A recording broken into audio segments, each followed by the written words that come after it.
যারা মুসলমানদের কোরআনের মাহফিলকে প্যান্ডেলকে ভেঙে উড়িয়ে দেয়, এদের রক্ত আর আবু জেহেলের রক্তের ভিতর করে বেসালে সে কাপড় একই গ্রেডের রক্ত হইতে পাওয়া যাবে।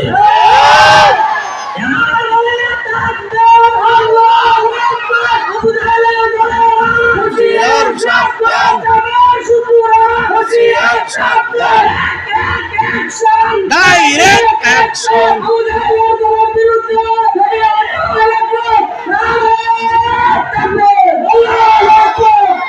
এমন একটি চোখ আছে যে চোখ দিয়ে পরে মেয়ে ড্যান্স করে, ড্যান্স করতে ভালো লাগে, এরকম লোক আছে কি আছে না? একবার 80 বছর 90 বছর বয়স হয়ে গেছে, একবার বিভিন্ন গানের প্যান্ডেলে আগের বেঞ্চে বসে পড়েছে, আছে কি আছে না? এক পুরো শব্দ তোর বয়স 80 বছর 90 বছর, তুই মসজিদের কোণে থাকবি, তুই ওখানে কেন? ঠিক। ওরা তো আযানুল লা ইয়াসমাউনা বিহা, যাদের কান আছে কান্দে শুনে না, কান আছে কান্দে কি শুনে না, কোরআন শুনে না, কোরআনের মাহফিল শুনে না, এমন